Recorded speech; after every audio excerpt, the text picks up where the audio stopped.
todo o procedimento administrativo decorre junto da entidade administrativa do Estado. Ou seja, eu começo a perceber que a administração, por exemplo, de Viana, no âmbito da contratação, cometeu ali tanto alguma gafe, enfim, procurou dar um favoritismo tanto a um companheiro, a uma companheira que tem uma empresa ali dando à luz. Percebendo deste facto, posso, tanto junto da administração, requerer isto. Requerer com que tanto aquela situação seja reposta, seja impugnada. Essa ação direciona-se diretamente pela instituição administrativa. E depois temos a terceira, que é a ação popular civil. Esta decorre na jurisdição civil, no caso no Tribunal Comum, tanto desde que estejam em causa a violação de direitos, estejam em causa tanto situações que coloquem em causa os bens protegidos nos termos da lei, nos termos da Constituição. Se há um bem que está a ser posto em causa nos termos da lei e é protegido nos termos da lei, eu posso dispor destas ações e chamar as devidas responsabilidades. Portanto, estas são as formas, já que estamos aqui para resumirmos a matéria, essas são as formas, são os tipos de ações que nós podemos dispor delas. Mas atenção, se eu dispor dessas ações, perceber que há elementos penais, tenho o direito de fazer a queixa, participação criminal, denúncia, posso fazer dali a intervenção do Ministério Público enquanto detentor da ação penal para a responsabilização dos gestores que violaram a norma penal. Posso fazer isso. Agora, qual é o problema desta norma? E é importante a gente aqui vai identificar dois problemas. O primeiro problema é ser sintético. O primeiro problema tem que ver com as custas judiciais. Eu não sei se o Ministério Público paga, com todo respeito, doutora Domingas, nada contra, mas não sei se quando a doutora dispõe de uma ação paga as custas no processo. Não sei. Não acredito que o Estado ou o Ministério Público pague as custas quando está em causa a defesa da coisa pública. Portanto, me parece que aqui é uma isenção direta, não paga as custas. Então a pergunta que se coloca é: por que nós, cidadãos, temos que pagar as custas? Se a defesa também tem que ver com a coisa pública. Se eu estou a defender a coisa pública, estou a defender o patrimônio do Estado, por que eu tenho que pagar as custas judiciais? Este fator impede com que a lei não seja aplicada na sua plenitude. Pode ser uma das grandes e fortes razões de que esta lei não é aplicada. Se nós analisarmos desde 2022 até 2024, aquilo que nos chegou nos ouvidos, aquilo que foi as nossas pesquisas, só tenho conhecimento de uma ação que foi promovida pelo Dr. Rafael Marques, que é jornalista. Por quê? Será que não existem vários problemas? Não existe. Aliás, hoje, por todo canto, fala-se de que tanto há aqui favoritismo, há contrato mal feito, enfim, muitas situações. Por que não há um conjunto de ações contra entidades públicas que não observam o que a lei dispõe? Se o fundamento desta ação é efetivamente a ilegalidade e aquilo que lesa a coisa pública, onde é que nós estamos? Onde é que está a nossa capacidade cívica? Por que é que não fizemos nada? Não fizemos porque nós pensamos assim: se eu disponibilizar de uma ação, vou ter que pagar as custas no tribunal. Eu já não tenho. Tendo em conta a situação social e económica do país,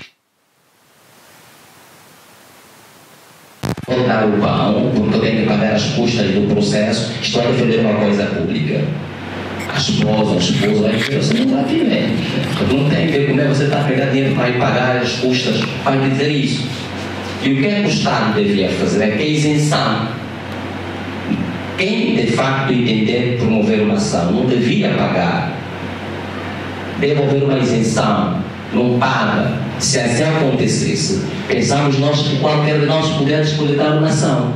Essa situação de isenção acontece no Brasil, acontece em Portugal, acontece em Cabo Verde, Moçambique acontece. Por que é que nós não? Então, se nós queremos que os cidadãos participem, por que é que nos traz essa condicionante?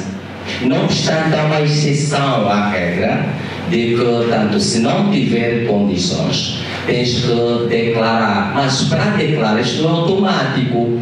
Temos que ter requisitos, temos que ir para a administração pública, solicitar uma declaração de pobreza, apresentarmos as nossas condições salariais, enfim, portanto, uma série de situações que atrapalham naturalmente naquilo que é o andamento do nosso processo. Então o Estado, tanto, e aqui na nossa abordagem sempre que no final vamos produzir um relatório que está ao público para a consulta, não é? A qualquer cidadão. Pensamos que o Estado tem que rever, alterar tanto esta norma para de facto facilitar com que todos os cidadãos possam dispor deste instrumento, não só ordinário, mas como também constitucional, para fazermos a defesa da coisa de todos nós, quando está em causa o património, a coisa pública, não é? Temos que fazer, ou quando estamos perante uma violação do ato administrativo, nós temos que efetivamente dispor dessas ações, mas para tal precisamos que o Estado revê isso. Essa é a primeira crítica da norma. A segunda crítica, implicitamente esta norma não é da aplicação nacional. Implicitamente. A pergunta é, por que não é de aplicação nacional? Porque, tanto, não há condições materiais para que essa norma seja de aplicação nacional. E quando nós soubemos, enquanto técnicos, de que a aprovação de uma lei é de âmbito nacional, mas implicitamente esta norma não é de aplicação no âmbito nacional. Por quê?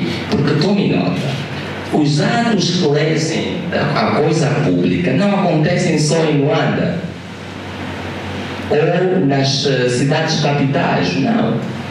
Como é que fica os atos que acontecem lá mais no fundo do nosso território, no interior? Como é que funciona? Se lá não temos uma comarca, como é que aquele cidadão que percebeu que aquele administrador, por exemplo, do qual, do Ndongo, lá nos fundos do nosso território, poderá impugnar aquele ato se lá não tem uma comarca? Lá não tem um tribunal. Será que este cidadão vai sair de lá para chegar até as cidades capitais para efetuar a respectiva ação? Logo, estamos a dizer que a lei não é da aplicação nacional, implicitamente. Por quê? Porque as condições do próprio Estado não as criou. E quando se pretende aprovar a lei, é necessário que o Estado proporcione as condições. Então, o estudo desta lei foi mal feito. Quem estudou, quem trouxe a proposta, não analisou tanto aspectos profundos. E quando não se analisa aspectos profundos, vamos ter uma lei desacompanhada, desagregada daquilo que é a pauta deontológica natural. A pauta deontológica natural, quando não é observado, não há espaço da aplicabilidade. Não há espaço. Então, isso é uma outra situação que nós identificamos que o Estado deve rever. Ou deve chamar a questão da cultura. Eu me lembro, e aqui é Vossa Excelência, o Código anterior, processo penal, bem como o decreto 35.000, acho que é assim, né? Agora já está a passar, previa que as pessoas podiam resolver problemas, a se estender, no âmbito do princípio do direito costumeiro. Até nos tribunais, podíamos nós acordados, olha, aqui no tribunal, vamos requerer que tanto a decisão, tanto seja tomada com base no direito costumeiro. Se ao elaborar esta norma fosse chamar esse aspecto, se calhar lá no interior teria aplicação do âmbito nacional, mas não foi chamado. E para terminar, tanto outro aspecto que menos se faz é efetivamente a questão da publicação. E aqui a crítica, não sei se vamos direcionar diretamente aos jornalistas, não é? Mas me parece que tanto não há uma publicação muito séria sobre essas questões. Quer dizer, que a lei não é de conhecimento público, não obstante que a lei diz que depois da publicação, isso é formalismo, claro, a lei torna-se pública, não obstante isso, mas do ponto de vista do conhecimento, não é tanto possível que os cidadãos tenham. Eu, particularmente, para fazer essa pesquisa, tive apoio do Dr. Chiuto. Eu fui para as plataformas, liguei colegas advogados estagiários, para ver se eu conseguisse efetivamente instalar, e tinha dificuldades. Então, como é que o cidadão saberá de que existe uma lei, saberá que tanto posso disputar, posso impugnar, posso fazer aquilo, se eu não tenho contato com essa norma? O que seria ao contrário é tornar essa lei pública.